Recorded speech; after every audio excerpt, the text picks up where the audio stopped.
Hi guys, I'm Jay and this is Vroom Vroom.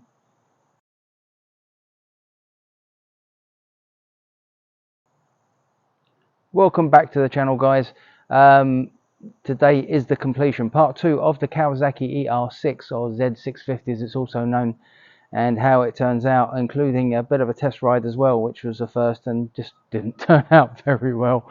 If you haven't done already, please like, share, subscribe. And just to set the scene, somewhere in Kent, early in the morning, this happened.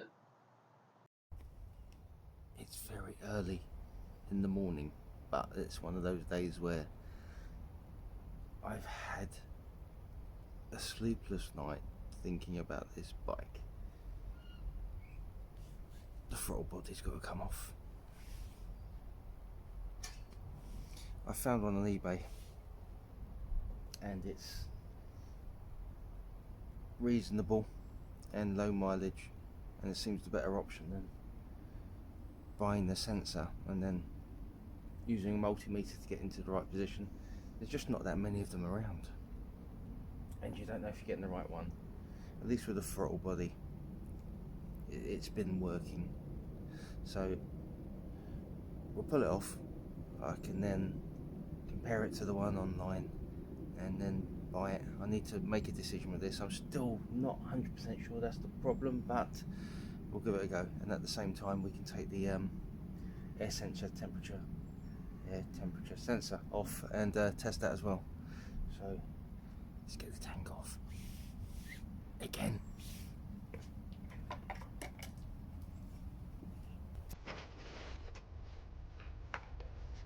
Neighbours are gonna love me.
I had the code 13 as well, which is that sensor there.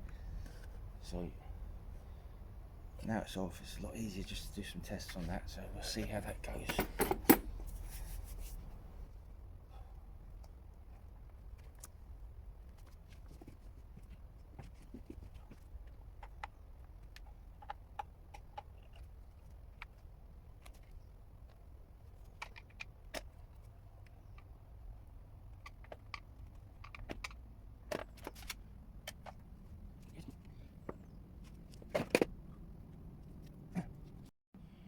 So the tank and the airbox have come off before, so that's why it's so quick getting them back off. The throttle body's here, and the whole of this section's got to come off together, which is going to be a little bit more of a challenge, but it shouldn't be too difficult.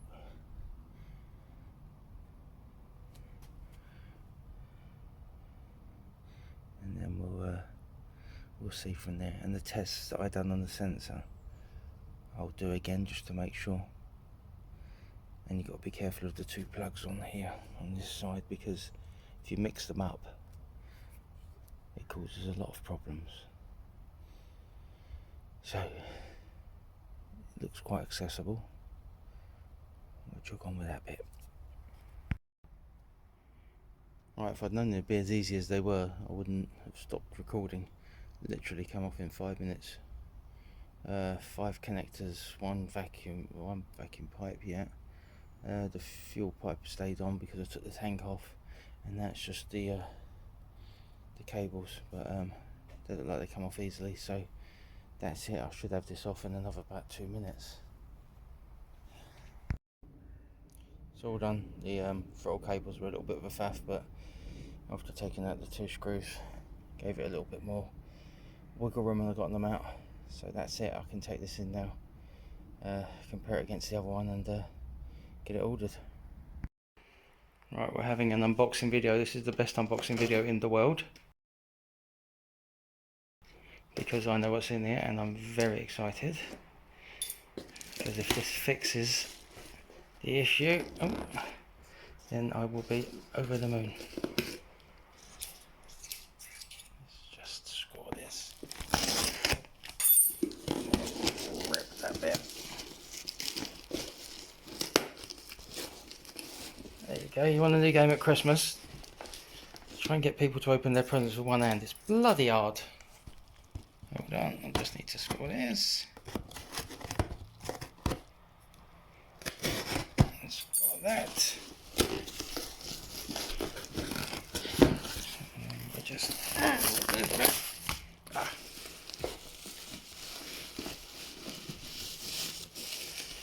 Oh, the smell already tells me that it's the right parcel.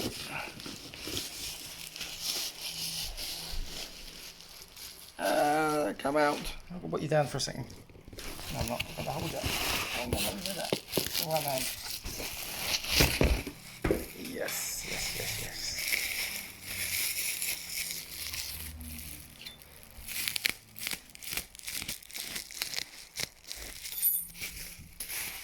Oh, wicked. The replacement throttle body for the Kawasaki.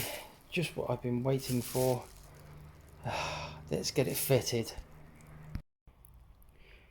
So this is the old throttle body off of the bike, and the bike's low mileage. It's only done just under 30,000 miles, 26,000 miles, and you can see that it's pretty dusty and stuff. And this is the new one, new to me. This was taken off a bike that they claimed had done under 2,000 miles. Looking on how clean it is, and I'm not going to say that they haven't been honest here, because I don't think they have. I don't think that's been cleaned up and then put back together. That looks to me like a low mileage unit, and it all matches up. So I'm going to come around. I did put boots back on here because it was taking so long, and I didn't want to leave things exposed, such as the fuse box, which I used a DIY solution just to keep it dry if it rained. So I hope it is this. I get so nervous with fault codes, because anything can trigger a different fault code that's not quite right. So fingers crossed. Let's get the tank off. Right, so I moved the bike under shade because it's a very rare hot day in the UK today for this summer. It's not been the best, but it's sweltering out there, so I needed a bit of shade. So what have I done? I've put the carbs back in situ.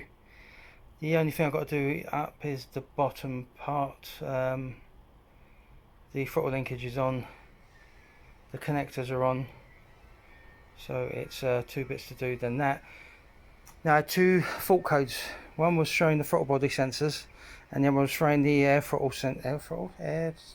temperature sensor from the air box. Now I've taken that off and had a look at it, and it looks perfectly fine. I've done a resistor check, and it was slightly out, but it could have been my equipment, because I've only got certain settings on the multi-gauge, on the multimeter.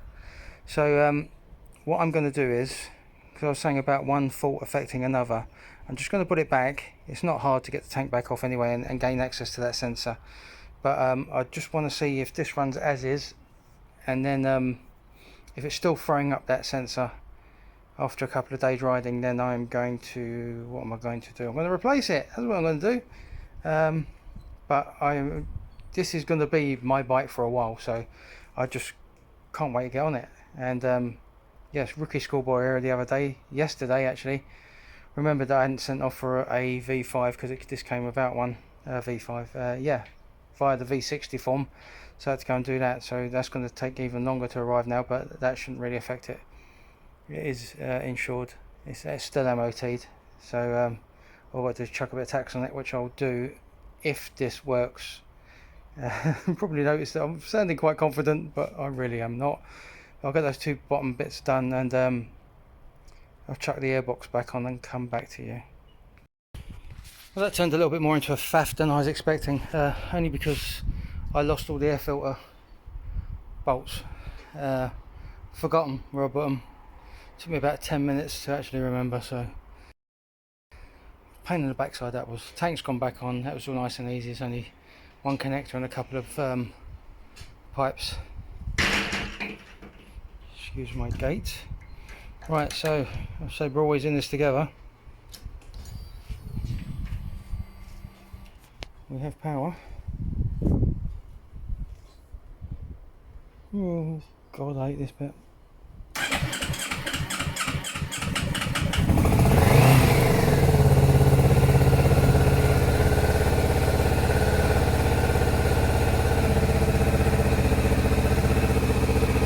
Sounds good?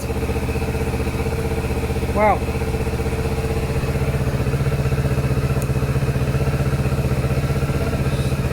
Still got an engine warning light, but on these you've actually got to ride them to get it off. So I'm going to turn it off in a second, just bolt the tank down properly and then get ready to take it out. But it sounds good so far.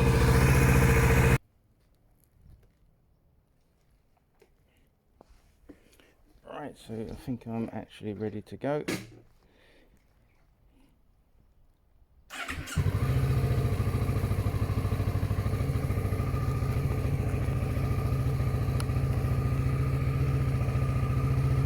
Still got the engine management light, but I'm hoping that will go once I do manage to get a couple of long rides in. A little bit of clutch jugger first there.